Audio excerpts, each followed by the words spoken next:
안녕하십니까, 박사호입니다. 플로리다 팜비치에 있는 트럼프 대통령의 마랄라고 별장입니다. 1985년에 700만 달러를 들여 매입한 뒤 프라이빗 클럽으로 개조한 트럼프 대통령의 부동산입니다. 보통 윈터 화이트하우스라 불리면서 추운 겨울이나 휴가 때 거주하는 곳입니다. 2만 평방피트의 볼룸에 56개 침실을 포함해 방이 126개 이릅니다. 구내에는 5개의 클레이 테니스 코트도 있습니다.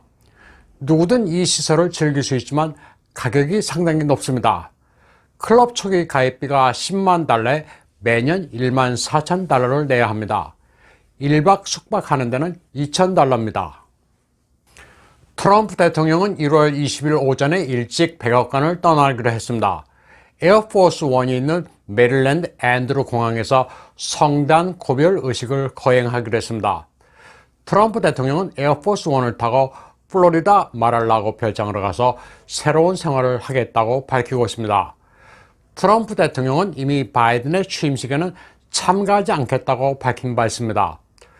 트럼프 대통령은 바이든이 취임식을 하기 전에 백악관을 떠난다는 겁니다. 트럼프 대통령이 백악관에서 앤드루 공항까지 어떻게 갈지는 정해지지 않았습니다.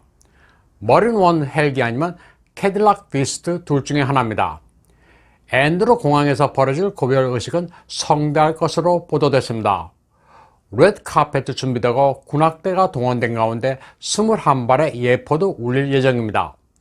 현재 트럼프 대통령은 바이든 일가를 백악관에 초청해 접견할 계획도 없습니다. 물론 전화 통화도 없는 상태입니다. 표면적으로는 트럼프 대통령이 권력을 이양하고 순순히 물러나는 것 같지만 바이든을 합법적으로 당선됐다고 인정한 적은 없습니다. 바이든의 취임식이 열린다고 쳤을 때 트럼프가 참석하지 않으면 후임 대통령의 취임식에 참석하지 않은 네 번째 미국 대통령입니다. 펜스는 바이든의 취임식에 가겠다고 했습니다. 현재까지는 버락 오바마, 조지 부시, 빌 클린턴이 참석하겠다고 했습니다. 96세의 노령인 지미 카터는 참석하지 않습니다. 바이든의 취임식이 과연 열릴지는 미지수입니다. 오바마, 부시, 클린턴이 참석한다고만 전해졌을 뿐 세계 각국 정상들이 축하 사절을 보내는지는 전혀 보도된 바 없습니다. 현재 워싱턴 DC는 사실상의 계엄 상태입니다. 3만 병력이 워싱턴 DC의 내셔널몰 주변을 겹겹이 에워싸고 있습니다. 워싱턴 DC에서 벗어나기 위해서는 신분증을 군인에게 제시해야 합니다. 들어가는 것도 마찬가지입니다. 불법 이민자를 포함해 신분이 명확하지 않은 이들은 DC에 진입할 수 없습니다. 워싱턴 DC 곳곳에는 철조망과 장벽이 세워지고 있습니다. 사람이 타 넘어갈 수 없는 높이의 벽들이 세워지고 있습니다. 트럼프 대통령이 반역자들을 모두 일망타진하는 것 아니냐는 이야기가 돌고 있습니다. 중화권에서는 이를 웡중조비에라고 하는데 아주 적절한 표현입니다. 항아리 속에 자라를 가두는 것 같다는 의미로 한국어로는 도관에 든 쥐 정도의 뜻입니다. 일설에는 워싱턴 DC의 캐피털 힐 지하에는 비밀 통로가 있다고도 합니다. 트럼프 대통령이 평소 워싱턴 DC 스왑프에 물을 빼겠다고 했는데 이 작전이 이때 마무리되는 것 아니냐고 추측하는 이들이 많습니다.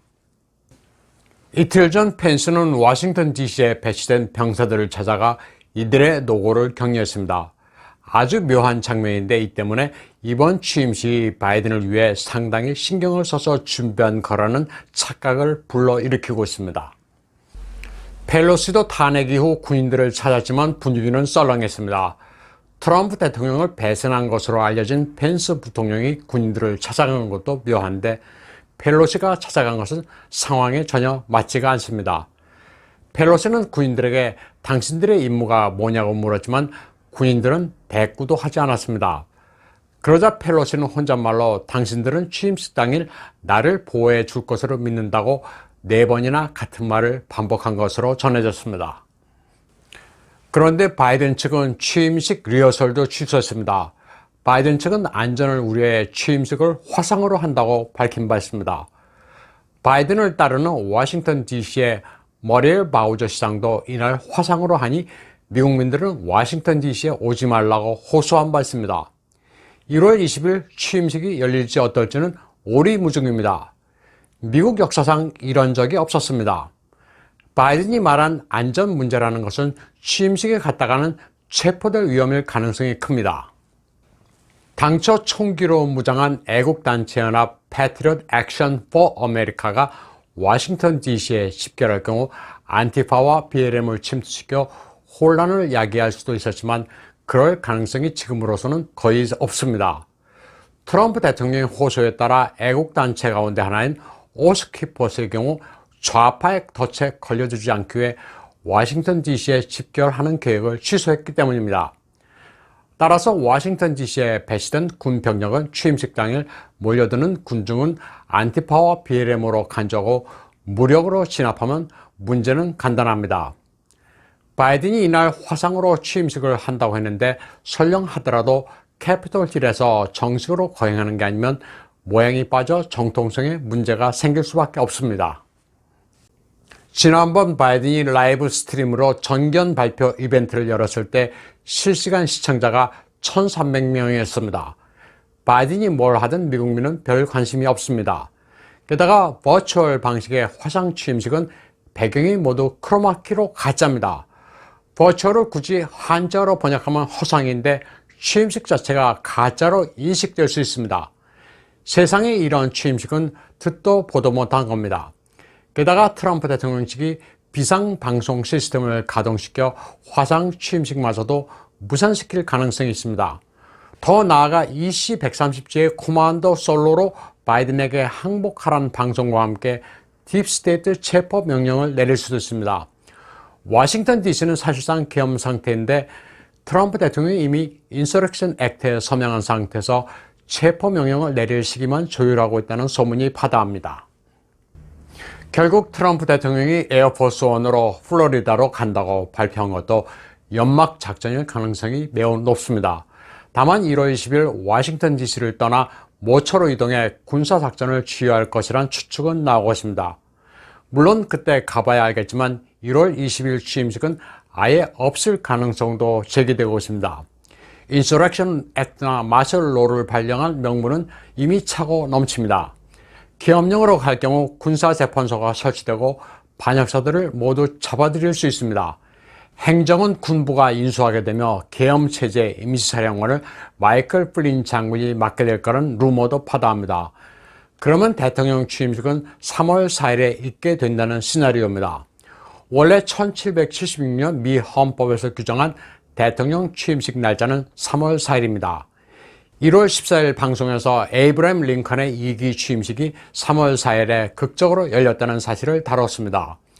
대통령 취임식 날짜가 1월 20일로 바뀐 것은 1933년 수정헌법 22조에 따른 겁니다.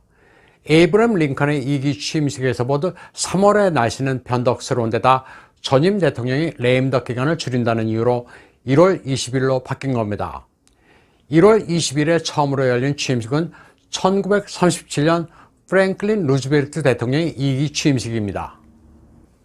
미국의 정치인이 공산주의 친화적 성향을 보이는 것은 민주당뿐만이 아닙니다. 이름만 공화당인 라이노 가운데도 있습니다. 조지아주에서 상원 의원에 도전했다가 낙선한 켈리 레플러도 사실 중공 친화적인 것으로 드러나 충격을 주고 있습니다. 그녀는 아틀란타에 있는 $560만 달러짜리 맨션에 살고 있는데 5만 6천 달러는 앤디 워홀의 모택동 초상화를 걸어놓은 것으로 드러났습니다. 앤디 워홀은 닉슨의 방 중에 영감을 얻어 199개 모택동 관련 작품을 남겼습니다. 모택동 소책자에 있는 사진을 묘사한 작품입니다. 이 같은 사실은 공화당 경선에 참여했던 덕 콜린스가 밝혀냈습니다.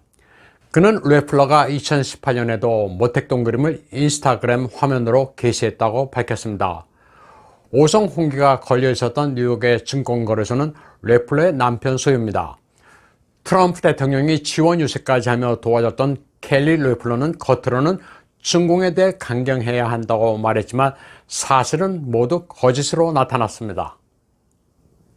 한편 폼페오 미국 국무장관은 2019년에 있었던 중공의 외국기자 탄압과 국무부의 대응 조치를 다시 상기시켰습니다.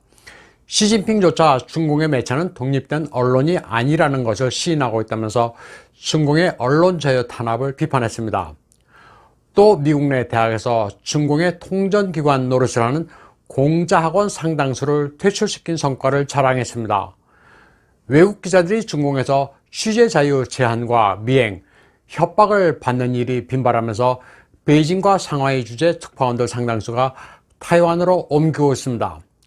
2019년에 18개 언론사 34명의 특파원이 2020년에는 71개사 124명으로 크게 늘었습니다. 베이징에서 타이완으로 옮긴 기자들은 지옥을 벗어나 천당으로 왔다는 반응입니다.蔡英원 총통의 대선 승리, 그리고 성공적인 우한 폐렴 방역, 중공의 무력 시위 등 취재거리가 급증하면서 외국 특파원이 크게 늘었습니다. 또 중공의 공자학원이 전 세계에서 퇴출되면서 타이완이 새롭게 중국어 학습 국가로 부상하고 있습니다. 오늘 방송은 여기까지 하겠습니다. 시청해주신 여러분 감사합니다.